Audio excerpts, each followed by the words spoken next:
Жүсіп пайғамбар қиссасы 3 бөлім. Әкесіне естірту. Ағалары Жүсіптен құтылған соң бір лақты бауыздап қанын інісінің жейдесіне жақты да ауылға тіке тартты. Шахуданың барғысы келмей, мен осында бірнеше күн қалып құдықты күзетейін. Су іздеген керуен жолығып оны қапастан шығарып алып жүрмесін. Әкеміз мені сұраса қасқырдың соңынан қуалап кетті деп айтарсыңдар, деді. Әсілінде Жахуданың інісіне жан ашып, ет жүрегі езіліп тұрған. Бауырлары кеткен соң інісін құдықтан шығарып алуды ойлаған. Рәбіл оның қулығын сезіп қойды. Ей оңбаған, айлаңды бізден асырып, қулығыңды жасырып, Жүсіпті құтқарып алмақпысың. Әкеміздің алдында бізді қарабет қылып, өзің сүттен ақ судан таза болғың келеді ғой, тапқан екенсің ақымақты. Бөлінбей бірге барамыз деп, оны еріксіз ертіп алды. Кеш қарайған шақта олар ауылдың шетіне ілінді. Ағалары бірінен соң бірі дауыс салып жоқтау айтып кірді. Бауырым-ай, бауырым, інім-ау, інім, ботам-ау, ботақаным, құлыншағым, құлыным. Өкірген дауыстар ауылды азан-қазан қылды. Жүрегі бір жамандықты сезгендей әкесі жол қарап отырған еді. Әкетай-ау, қапыда інімізден айырылып қалдық. Бізді қара басты, Құдай төбемізден ұрды. Жүсіпті жалғыз қалдырып өріске кетіп едік, қайтып келсек інімізді аш қасқырлар талап кетіпті. Бауырым-ай, бауырым, оны жегенше бізді жесе болмай ма? Інімізден қалған жалғыз белгі мынау, деп қызыл ала көйлекті әкесінің алдына тастады да бастарына топырақ шашып, шаштарын жұлып отыра берді. Жақып қаралы хабарды естігенде есі ауып жығылды. Балалары басына жастық қойып, су шашып, айналшықтап жүр. Әкесі сәл ес жиғанымен қайтадан талып түседі. Ауыр қаза өзегін өртеп жібергендей болды. Жүсіптің көйлегін сипап, еміреніп иіскеді. Ботасынан айырылған бозмаядай боздады. Көзінің жасы сел болып, селдір сақалын жуып кетті. Кенет секем алып сел кетті. Жүсіптің жейдесі қан болғанымен дал-дұлы шығып жыртылмапты. Көзінде жылт еткен үміт пайда болды. Есін тез жинап, жейдесін жыртпай жейтін бұлғандай қасқыр. Бөріме әлде періме, жыртқыш жеген болса киімі неге бүтін, деп ұлдарына оқты көзін қадады. Олар не дерін білмей қатты састы. Әркім әрдеңені айтып, сандырақтап кетті. Мың жерден қиыстырса да қиюы келмеді. Жақып сенбеді. Ұлын іздеп жолға шықты. Боз қырларды 7 күн 7 түн кезді. Арқа еті арша, борбай еті борша боп қажды. Айналайын ботамай, көзімнің қарашығы, құлыным-ай, жүрегімнің мeuасы, шекер тілім, сөйлер сөзім өзің едің. Жүзіме күлкі ұялатқан тәтті қылығым едің. Халің нешік? Ағаларың сені қай дарияға ағызды екен? Қай құдыққа тастады екен? Әлде ит құсқа жем болып, көмусіз қалдың ба деп зар еңіреді. Жақыптың жоқтауын естігенде аң құс, құрт құмырсқаға дейін қосыла егілді. Періштелер оның аянышты халіне шыдай алмай, Алланың дәргейіне құлады. Жақыпқа рахым қылуды сұрады. Тәңірісі Жәбірейілге менің досымды жұбат, сабыр қылсын деп әмір қылды. Жебірейіл сол мезетте қасынан табылып, ей Жақып, тағат қыл, Тәңірдің сырын пендесіне білу бұйырмаған, Құдайдан үмітіңді үзбе деді. Жақып, ұлымнан хабар бер, не тірісін не өлісін білейін. Өмір бақи көрмей кетсем де тірі екенін біліп, тілеуін тілеп дұғамнан тастамай отырайын деп жалынды. Бірақ Жебірейіл сырды ашпады. Бұл кезде әкесін іздеп үлкен ұлдары жолға шыққан еді. Жақып оларды көрген бойда, сендер Жүсіптің бағын көре алмадыңдар. Оны арам ниетпен алып кетіп, қасақана қастық қылдыңдар, деді күңіреніп.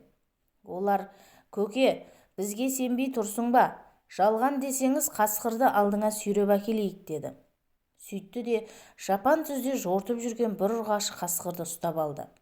Жабылып сабап, жүнін жұлып, аузы басын қан қылып, Жүсіпті тура осы қасқыр талаған сияқты кейіпке келтірді. Аяқ қолын байлап, Жүсіпті жеген мынау деп әкесінің алдына тастады. Жақып күбірлеп, уа Тәңірім, мына мақұлыққа тіл бітір деп дұға қылды. Құдайдың құдіреті сол бөрі сөйлеп кетті. Ол, армысың Жақып нәби, деп әдеппен амандасты. Пайғамбар, әй бөрі, баламды сен бе жеген, деді. бөрі: уа алланың елшісі, иттің иесі болса бөрінің тәңірісі бар. Құдайдан аттап қайда барамыз? Біз әулие әнбиенің етін жемейміз. Оларды тәңірім бізге тыйым еткен. Өзі тұрмақ қорадағы қойына да шаппаймыз, даладағы малына да тимейміз. Біз керісінше малынан зекет бермес сараңдардың қойына шабамыз. Зекетсіздің малы сүндетсізге бұйырады деген. Біз болмасақ, Алланың мың бір бәлекеті малға табынған. Надандарды бір-ақ күнде үрім бұтағымен жоқ қылар еді. Біз олардың малын жеп бір бәледен қағамыз. Мына ұятсыз ұлдарың маған жала жапты. Қол-аяғымды қайырып, жағымды айырып, жөнімді жұлып, тұмсығымды бұзып, тісімді сындырды. Ол азда енді міне сенің алдыңда қарабет қылмақшы. Мен бір алыстан сапар шеккен ғаріп қасқырмын. Бұл жердің адамы тұрмақ өзен көлін, тау мен тасын, жайылым мен құдығын да өмірімде көрген емеспін. Есіңде болсын, Жақып, табалдырықтан асқан тау жоқ, ағайыннан өткен жау жоқ, деп бір сырдың ұшын шығарды. Соңғы сөзді естігенде Жақыптың жүрегі солқ ете қалды. Сонда да дымын білдірмей сабырлы үнмен: қайдан жортып келесің? деді. Қасқыр: Түркінің сайын даласынан келемін. Мен де сен сияқты жоғалған бөлтірігімді іздеп жүрмін. Мен жоқта аңшылар апандағы бөлтіріктерімді ұстап алып, осы елдің патшасына сатып жіберіпті. Оларды қайтаруға жәрдемдес. Бәлкім осы ісіңе риза болып, жаратқан сені де жарылқар. Ұлыңмен қайтадан қауышарсың, деді. Бөрінің сөзі үмітін күшейте түсті. Жақып бірден келісті. Ертесіне патшаға барып, беделін салып, бөрінің өтінішін орындады. Қасқыр бөлтіріктерін ертіп еліне қайтты. Ол көкжиекте тұрып, алыстан ұлыды. Көкірек көзі көрсоқыр надандар одан қорықты. Ал Жақып оның: рахмет саған, Тәңірдің елшісі, ұлыңмен тезірек табыс, ел жұртыңнан ынтымақ кетпесін деп дұға қылғанын анық ұқты. Осылайша арсыз ұлдары қарабет болды. Енді шегінерге жол жоқ. Қалайда Жүсіптің мүрдесін көрсетіп құтылу керек. Әйтпесе әкелерінің үміті зорайып, іздеуі күшейтті. Ізі кескен аңшыдан мал іздеген жылқышыға дейін сұрау салды. Әрі-бері өткен керуеннен сұрады. Құдыққа құлап кетпеді ме екен? Деді бірде күбірлеп. Ұлдары мына сөзді естігенде селк ете қалды. Алжыған әкеміз мына түрмен Жүсіпті таппай қоймас. Ана итжанды бәле құдықта әліге дейін тірі жатса таң қалмаймын. Одан да құдыққа тас атып, саудасын бір жола бітірейік десті де құдыққа қарай түнделетіп жол тартты. Сол заманда Мәлік деген бір мысырлық саудагер бар еді. Өзі керуен тартқан бай екен. Бірде ол Мысырға жол тартады. Кенет дауыл соғып керуен адасады. Кенғанның шөл даласынан бір-ақ шығады. Бүгінше осында түнейміз. Жүкті түсіріп түйені шөгеріңдер. Малда адамда қаталады. Айналадан құдық іздеңдер деп бұйырды. Екі малайы төңіректі шолып бір құдыққа тап болды. Қауғаны салып еді мөлдіреген су шықты. Дәмі естен тандырды. Мұндай суды өмірінде ішіп көрмепті. Қауғаны тағы тастағанда шелектің салмағы артып, қанша тырысса да шығаруға әлі жетпеді. Өзгелерді көмекке шақырды. Бәрі жабылып қауғаны зорға тартып шығарды. Сөйтсе, қауғаға бір жас жігіт жабысып тұр. Қапыда құлап кетіп, азап шеккен бейбаққа ұқсамайды. Киімі жайнап тұр. Күтімі патшаның баласындай дерсің. Мәліктің өзі де, малайлары да Жүсіптің таң-тамаша талғатына сұқтана көз салды. Мұншалықты сұлу адамды тұңғыш көруі әсем көркіне тамсанып тұрып қалды. Мына жігітті құлдыққа сатсам, байлыққа белшеден батармын. Мұндай құлға патшаң да қызығар деп Мәлік қиялға берілді. Жөн сұрасып үлгермеді. Алыстан ат дүбірі естілді. Бұлар Жүсіптің ағалары болатын. Екпіндері таужығардай арынды, келген бетте Жүсіпке жабыса кетті. Бұл бала біздің құлымыз. Бір апта бұрын қашып кеткен. Тау-тасты түгел сүздік. Із кесіп, тапқан бетіміз осы, деді жамырап. Бұлар менің бауырларым деп Жүсіп тұра жүгірмеді. Қашқын құлдың түріне еніп бейшара боп тұра қалды. Оның үстіне құдықтың түбінде жатып, иманы күшейіп, қайраты сомдалып, рухы шыңдалып шыққан еді. Құдықтан бірінші боп мен таптым. Құлда менің де үлесім бар, деді Мәлік. Сен кімсің? Жөніңді айт. Мен мысырлық саудагермін. Ныспым Мәлік, деді саудагер. Үлесіңе не сұрайсың? Мына құлды маған сатыңдар. Бәсіне не бересің? Деді ағалары. Егесіне бағынбай қашып жүрген құлдың бағасы қымбат болмас. Керуенім жолда адасып шығын шектім. Бұл баланы Мысырдың құл базарына сатып шығынды жабам, деді Мәлік. Мысырдың құл базарын естігенде ағалары елең ете қалды. Себебі ол жақта құлдыққа сатылған тұтқындар ешқашан еліне оралмайтын. Бір түссең тірі шығармайтын терең зынданы бар деп естейтін. Ағалары ақылдаса кетті. Сатсақ сатайық, бұрынғы әулие әнбиенің өсиетінен танбайық. Олар сауда қылсаң адал қыл, сатып жатқан мал мен мүлкіңнің кемдігі болса ашып айт деген. Кісіні алдағандар бұл дүниеде құтылғанмен о дүниеде тұтылады. Бәріміз Құдай деген жанбыз.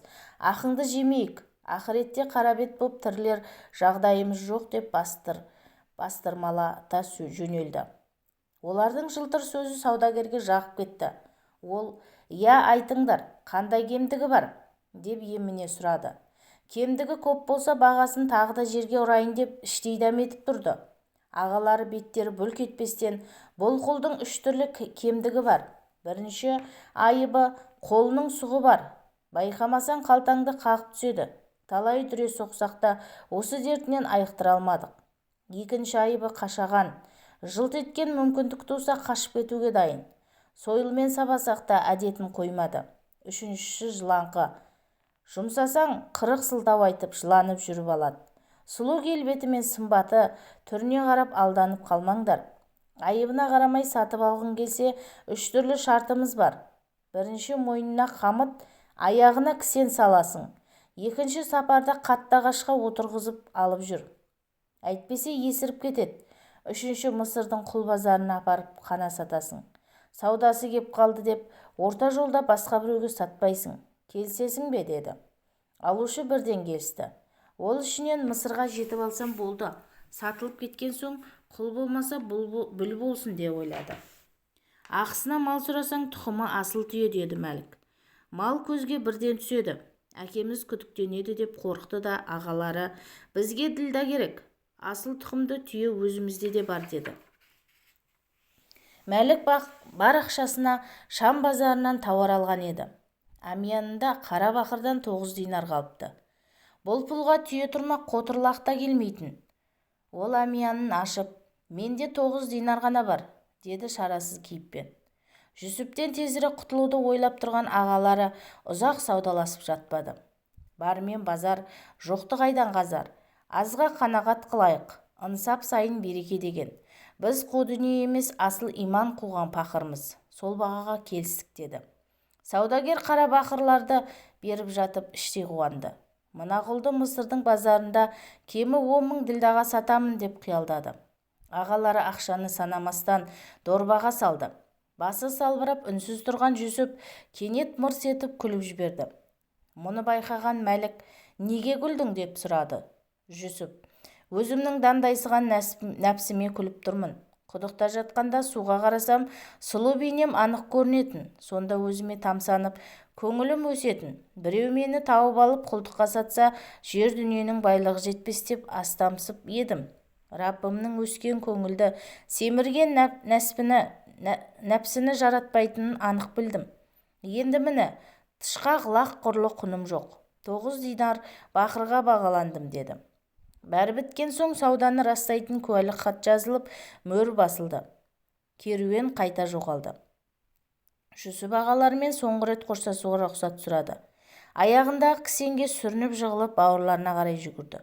Олар Жүсіптің жүзіне тура қарай алмады. Түгел теріс айналды. Жүсіп жылап тұрып, «Әй, бір құрсақтан шыққан бауырларым, кеше мені өлтірмек болдыңдар. Бүгін құлдыққа саттыңдар. Енді әкемнің күні не болмақ? Күйікті жан кірпік ілмейді, су ішпейді, ауқат жемейді. Қайғыдан жаны шірейді, жан ауырса тәні шірейді. Тым болмаса әкеме жандарың ашсын. Менің тірі екенімді айтыңдар. Жылт еткен үмітпен жансақтар, деді.